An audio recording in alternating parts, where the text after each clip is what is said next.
Hey salut, c'est Rémi de la chaîne Connectée, j'espère que tu vas bien. Et aujourd'hui on se retrouve pour une nouvelle vidéo où on va tout simplement te parler d'un salon. Un salon qui s'est tenu à Paris. Et c'est tout simplement un abonné, donc Clément Rivet, qui a été donc dans ce salon pour rencontrer différentes entreprises et vous permettre à vous aussi de découvrir ce salon. Voilà, si vous aussi vous êtes peut-être loin de Paris, vous êtes un petit peu partout en France ou même à l'étranger, vous avez la possibilité de voir ce salon. Donc encore un grand merci à Clément Rivet pour toutes ces vidéos qu'il nous a fournies et il a participé aussi à l'exécution de cette vidéo. Petite parenthèse tout simplement aussi pour vous dire qu'il y a une nouveauté qui vient d'arriver sur la chaîne. Il y a maintenant une boîte postale, je vous en parlerai en fin de vidéo un petit peu plus en détail, donc qui vient d'arriver. Et maintenant on va commencer tout simplement la présentation de ce salon avec Clément de 3D Modular System, donc qu'on remercie au passage pour son intervention. Et donc maintenant je vais vous laisser donc avec Clément pour la petite interview. Bonjour à tous, alors ici on est sur le stand 3D Modular System.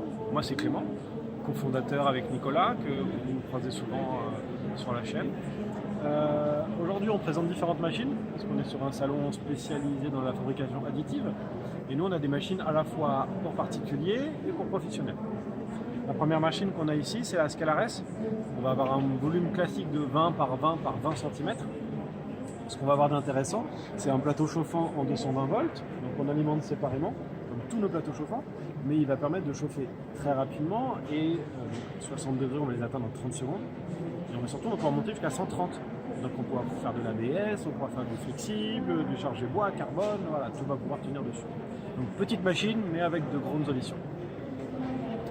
Ensuite, on n'a pas ramené la Scalar L parce qu'on avait place pour tout, mais on peut vous présenter la Scalar XL. La Scalar XL c'est la plus connue, c'est la plus vendue, c'est celle qu'on nous réclame tout le temps. Pourquoi? Parce qu'on va avoir un volume conséquent, 40 par 30 par 30. Donc on imprime des choses comme l'indémodable Yoda.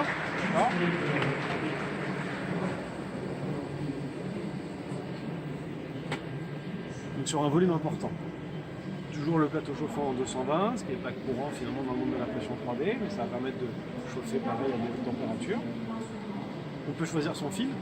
Si on a déjà une Ultimaker et qu'on veut une deuxième imprimante 3D, on prend des fils de 2,85 avec des 3.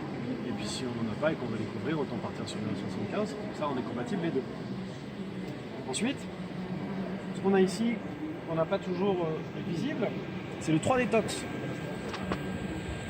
Alors le 3D Tox, c'est un aspirateur à microparticules, d'accord. Donc on a un filtre à l'intérieur, une turbine d'aspiration, et on va aller au plus près de la tête pour absorber les petites particules. Donc, les petites particules, c'est celles qui sont les plus toxiques parce qu'elles peuvent rentrer dans le corps humain. Et suivant les matériaux, là on est sur du PLA, donc on a peu de particules. Si on commence à passer sur de l'ABS, on a 10 fois plus de particules. Et donc du coup, il est bien de les absorber plutôt que de les redégager dans l'atmosphère. Donc là, on va absorber plus de 90% des particules, des nanoparticules qui sont émises lors de l'impression. Ce qu'on a d'autre sur le salon aujourd'hui, c'est une tête professionnelle. Alors ici c'est un petit stand parce que sa tête elle est équipée sur notre machine pro, mais comme elle est fermée, on va avoir difficilement accès. Donc ça c'est une tête qui est faite par un partenaire à nous, qui est refroidie grâce à un système water cooling. Donc les gamers auront connu un système de refroidissement par eau. Donc là on a fait passer un liquide vert juste pour que ce soit plus visible. Et donc sur une tête d'impression 3D, vous savez, il y a une partie en bas qui est chauffante. Sur cette version en plus on est avec deux cartouches de 40 watts, donc on a 80 watts de chauffe. Ça veut dire qu'on est capable d'avoir un gros débit. Si on veut mettre une grosse buse ou si on veut imprimer très vite, on n'aura aucun problème de chauffe du plastique. On a testé jusqu'à une buse de 2 mm de diamètre. Donc ça sort quelque chose quand même de très épais. Là il vaut mieux avoir du fil de 3 mm parce que sinon ça va être compliqué. Donc on chauffe très fort, au-dessus, et on refroidit très fort, c'est-à-dire donc avec ce système à eau. Il faut bien que cette partie soit fraîche, il ne faut pas qu'elle soit froide, mais qu'elle soit fraîche, de manière à ce que le fil il ne se dilate pas dans la tête et il ne bloque pas pendant l'impression. Et quand on a, comme sur notre Scalar Pro qui est derrière, une tête comme celle-ci, la température elle va monter dans la chambre. Elle va monter à 40 degrés, 50 degrés, 60 degrés. Et si on refroidit cette zone à air, le filament il va se dilater parce qu'il ne sera pas assez refroidi et il va bloquer.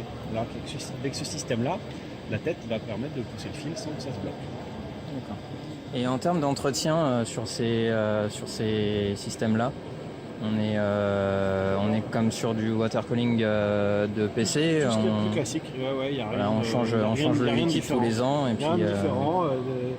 On vérifie de temps en temps l'étanchéité. Si le jour où on a une goutte, on sait qu'il faut qu'on voit l'étanchéité, mais normalement il n'y a pas de problème de ce côté-là. Et après, si on fait le connecteur, il faut bien les sortir pour qu'il n'y ait pas de problème, mais sinon il n'y a pas de... Et c'est un système qui est potentiellement vendu aux particuliers ou... Oui, bien sûr. On est en train de... Là, elles sont en train d'être produites de manière industrielle, les têtes. On a fini la partie prototypage, ça y est, c'est validé. Elle a été brevetée. Donc là, on est sur la partie fabrication de manière industrielle par un professionnel. Et une fois qu'elle sera disponible, on la mettra en vente avec ce système watercooling de refroidissement. Voilà. Alors sur une tête haut de gamme, on va être à un certain prix. Mais voilà, au niveau de la chauffe, au niveau des capacités, des filaments qui sont tolérés dans cette tête, on va être sur quelque chose de très haut de gamme. Mais sur des buses assez classiques, donc on va pouvoir aussi changer les buses, passer sur des buses acier, des buses trempées, des choses comme ça. Pour les filaments chargés, c'est important. Et c'est possible d'adapter cette tête sur une autre imprimante qu'une Scala ou... Système de fixation tout simple, avec deux vis de ce côté-là. Dessus, on a le système de fixation qui va permettre d'adapter un extrudeur direct. Donc du coup, on va pouvoir adapter ça sur n'importe quelle machine au final.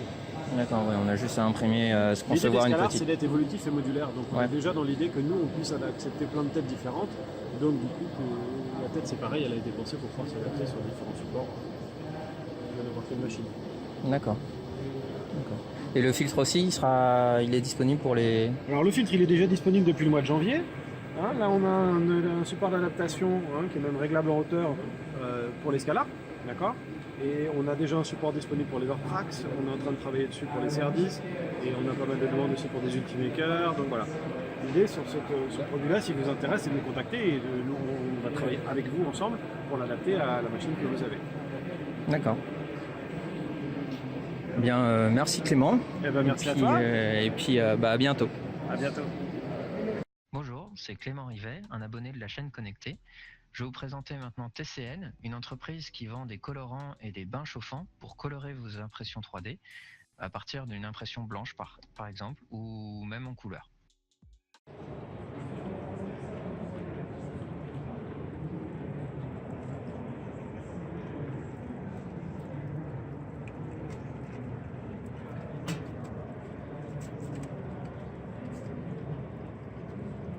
C'est rapide en fait.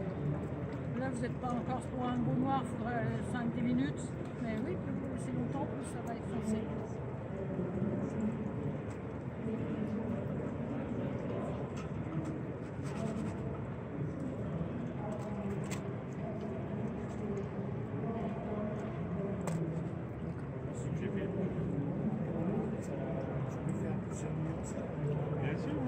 Après, il faut laisser 5 minutes.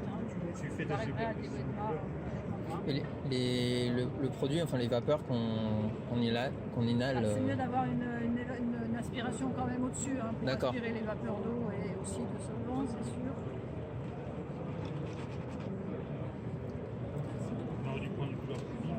Ouais, c'est vrai. Et là, c'est juste de l'eau. Là, c'est de l'eau de rinçage. Ouais, pour rincer.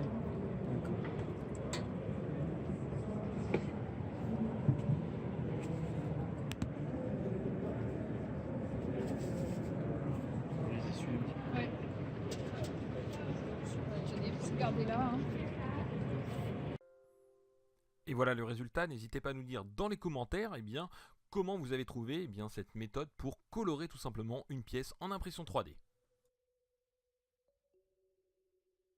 Alors maintenant, je vais vous présenter Tobeca, une entreprise française qui fabrique des imprimantes semi-professionnelles et professionnelles.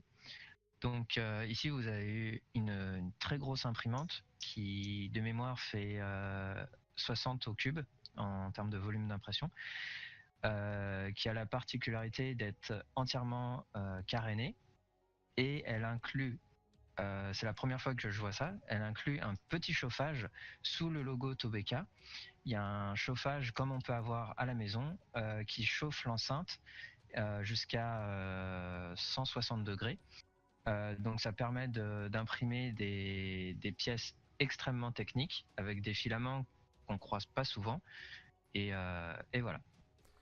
En tout cas, un grand merci à toi Clément pour ce magnifique reportage. Si toi aussi tu veux faire le reporter comme Clément, tu as l'occasion d'aller dans un salon, dans une Maker Faire ou encore dans un Fab Lab, ou peut-être que tu as quelqu'un pas loin de chez toi qui fait un événement, eh bien n'hésite pas à aller faire des petits tournages, à interviewer aussi des gens si tu as l'occasion d'aller dans un Maker Faire. Alors pour ce faire, bien entendu, il y a quand même quelques conditions. Il faut bien entendu demander à la personne que tu interviews si il donne son accord pour être diffusé sur YouTube, voilà, et si l'entreprise en question que tu vas interviewer est d'accord, voilà, pour être diffusé sur une chaîne YouTube. Bien entendu, tu peux aussi diffuser, prendre des photos de ce salon ou encore différentes choses que tu as vues, et pour ça tu vas directement les publier. Donc tu as deux possibilités. La première, tu m'envoies un mail à l'adresse lachaîneconnectée@gmail.com, et la seconde possibilité, tu vas sur le Discord de la chaîne connectée, dans le salon textuel reporter, tu postes tes photos, tes vidéos, et je prendrai contact avec toi, et comme Clément, tu pourras venir partager avec moi l'expérience de la création d'une vidéo de A à Z. Donc ça peut être aussi très intéressant pour toi de découvrir un petit peu la face cachée de la chaîne connectée, la partie création de vidéos, voilà, que Clément a pu voir donc en tout cas avec moi ce soir. Je voulais aussi t'informer d'une nouveauté qui arrive sur la chaîne, comme tu as pu le voir. C'est tout simplement, oui, une adresse postale. Ça y est les amis, vous pouvez enfin, si vous le souhaitez bien entendu, envoyer des impressions 3D, des lettres ou encore des colis et que sais-je. Voilà, donc bien entendu l'adresse est dans la description de la vidéo. Je mettrai cette adresse dans la plupart des vidéos dans la description. Voilà, pour ceux qui veulent tout simplement m'envoyer peut-être un de leurs prints qu'ils ont réalisé, ou encore peut-être des lettres ou que sais-je, des colis. Et il y a aussi donc prochainement qui sera mis en place sur la chaîne la fameuse wishlist, voilà, donc sur laquelle j'avais fait un sondage et vous avez été donc 62% à répondre que vous souhaitiez m'envoyer donc du courrier, d'où la mise en place de cette boîte postale. Voilà en tout cas les amis, n'oubliez pas bien entendu, si vous le souhaitez, vous abonner, il suffit de cliquer sur le logo, oui, juste là. Vous avez des vidéos sur votre gauche si vous voulez poursuivre l'aventure des vidéos de la chaîne connectée. Et bien entendu, n'oubliez pas qu'on se retrouve vendredi 21h30 pour un nouveau live. Sur ce, très bonne fin de soirée, bonne nuit pour certains, bonne journée pour d'autres. À très bientôt, n'oubliez pas que vous êtes formidables. Allez, ciao les makers!